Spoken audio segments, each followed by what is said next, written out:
1. Carlos de Luna. Crime: homicide. In 1983, Wanda Lopez was fatally wounded by a client stabbing her while she was working at the roadside Shamrock convenience store in Corpus Christi, Texas.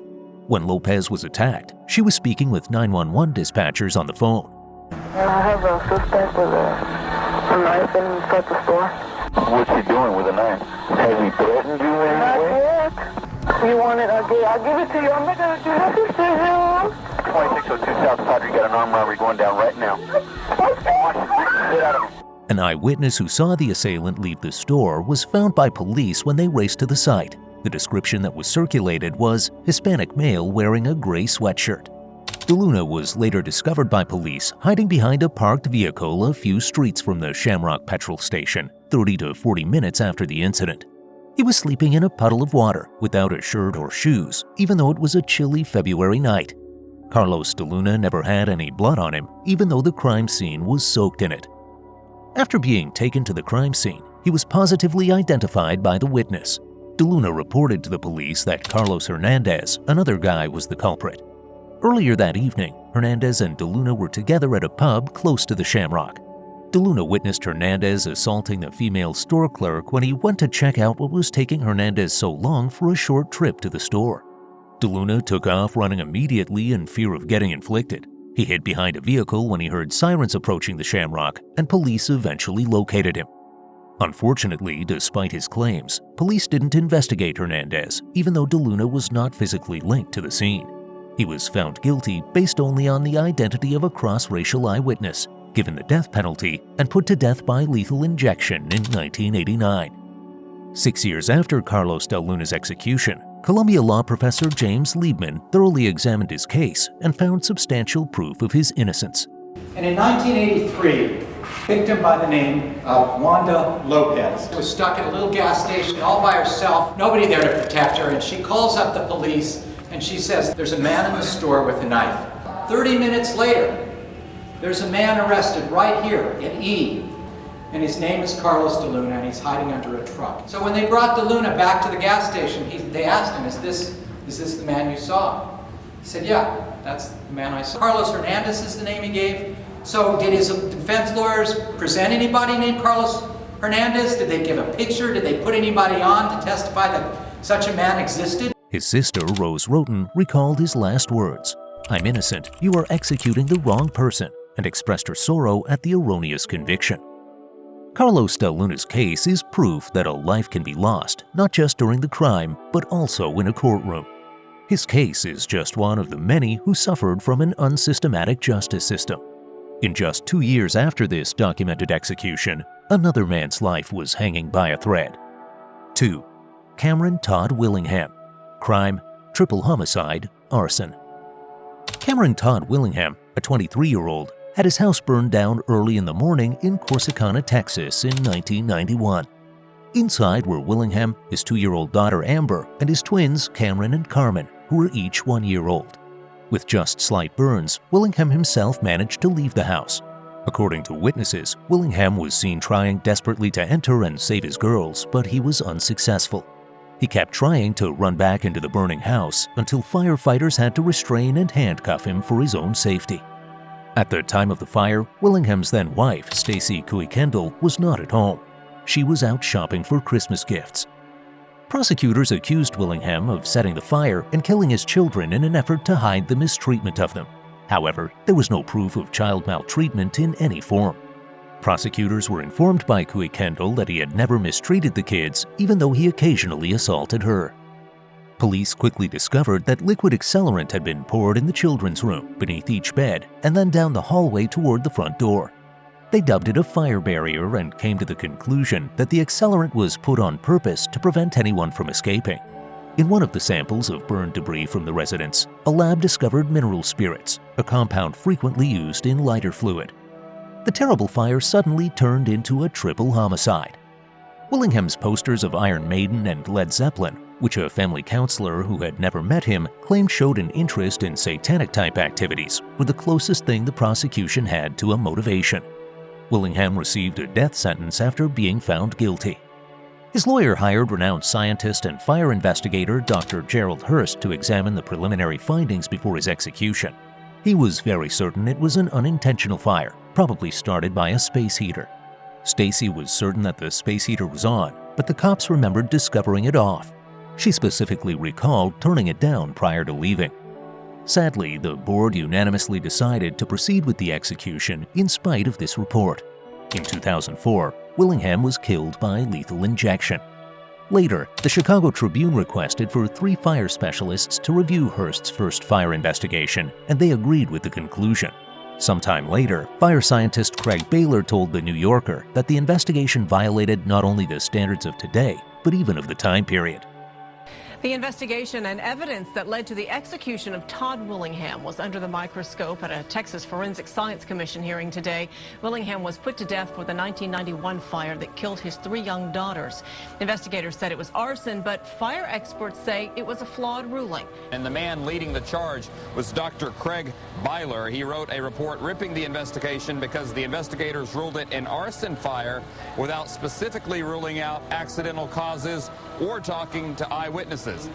This case was a grim reminder of how biases can impact someone's fate. He was put to death without any hard proof other than outdated fire science.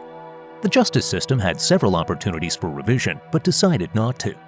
Unfortunately, not long after, another man would find himself fighting for his life against a case built on unreliable information. 3. Troy Davis. Crime, homicide. Officer Mark McPhail was shot twice and murdered on August 19, 1989 in Savannah, Georgia, when he broke up a fight between 2 guys in a park. Troy Davis was implicated by Sylvester Coles, a guy who witnessed the incident. Cole pointed the finger at Davis with the support of 9 other park visitors. Davis admitted to being in the park that night. He claimed to have witnessed Coles assaulting a man, but to have fled before the gunshots were fired. In August of 1991, juries found Davis guilty and recommended the death penalty based on the testimony of 9 eyewitnesses, despite the lack of tangible evidence linking him to the actual crime. The shocking discovery that 7 of the 9 witnesses had withdrawn their testimony was made public by the Atlanta Journal-Constitution in September 2003, more than 10 years later. Numerous others admitted they were coerced into implicating Davis by the police. Some even claimed Coles was the actual shooter. Still, the legal system ignored this. Troy Davis came within hours of execution, not once, but 4 separate times. His execution was postponed by the Georgia Board of Pardons and Paroles in July 2007, 1 day before its planned date. 2 hours before he was scheduled to die on his second execution date, the U.S. Supreme Court stepped in, but eventually declined to consider his case. There was a small glimpse of hope when the Georgia Court of Appeals postponed his 3rd execution. However, after years of uncertainty, appeal after appeal was unsuccessful, and on September 21, 2011, 4 hours late, the innocent accused was put to death in front of a global audience that begged for compassion. International leaders like Pope Benedict XVI and Jimmy Carter were among those who supported him. Like so many others, their voices were ignored. In his last moments, Davis asked his sister Kimberly to continue fighting in order to not only clear his reputation, but also to bring a stop to the death penalty. She has continued to work in the years that have followed, committing her life to making sure that no one else experiences the same tragedy. 4. Jesse Tefero. Crime, double homicide. On the early morning of February 20, 1976, Florida Highway Patrol Officer Philip A. Black and Ontario Provincial Police Corporal Donald Irwin intercepted a car at a rest area for a usual inspection. Inside the car were Jesse Joseph Tefero, his partner Sonny Jacobs, and their 2 children, along with their friend Walter Rhodes, who was driving the car. When the authorities discovered a pistol inside, they asked Rhodes and Tefero to leave the vehicle. Moments after, shooting broke out, and both cops were fatally shot. The 3 adults escaped in the cops' patrol vehicle. They later disposed of the police car, pulled over a man, and took the car. All 3 were detained after being stopped in a roadblock. When they were caught, the pistol was discovered in Tefero's waistband, making him the primary suspect. Rhodes instantly testified that Tefero was the shooter, stating that Jacobs had also fired rounds. However, forensic testing revealed tons of gunpowder residue on Rhodes, indicating that he fired a weapon. Tefero's test results were inconclusive. indicating simply that he had touched a recently fired pistol, supporting his assertion that Rhodes shot the police and then handed him the gun. Despite this critical evidence, the prosecution relied on Rhodes' testimony to get convictions for both Tefero and Jacobs. In exchange for testifying, Rhodes received a plea agreement that lowered his conviction to second-degree murder. He was sentenced to life in prison, but was given release in 1994, although Tefero and Jacobs received execution orders. Despite questions regarding his involvement, Tefero was executed on May 4, 1990. His execution was horrific. Flames burst from his skull as a result of a malfunctioning electric chair, and 3 jolts were necessary to kill him, making the process agonizingly lengthy and torturous. His botched execution became a major point in discussions against the death penalty in the U.S. Following his death, Rhodes admitted to being the gunman many times before retracting his statements. This, together with the initial forensic evidence and discrepancies in Rhodes' initial testimony, it was clear that Tefero was unfairly convicted.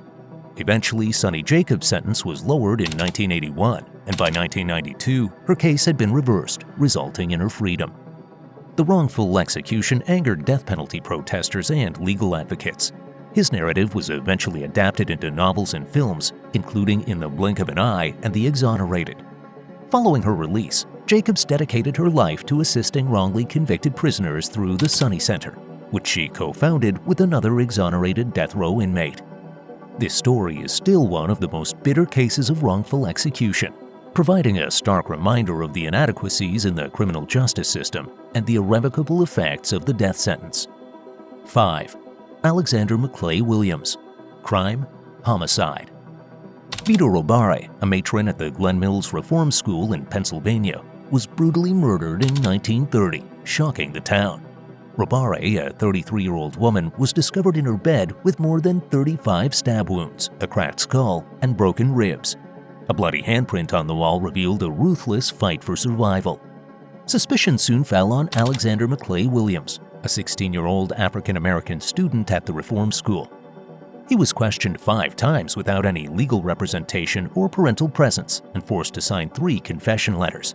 Investigators revised the stated motivation many times, initially alleging Williams wanted vengeance on Robare's ex-husband, then claiming he assaulted her over some stolen shoe polish, and eventually claiming he assaulted her after a botched sexual attempt.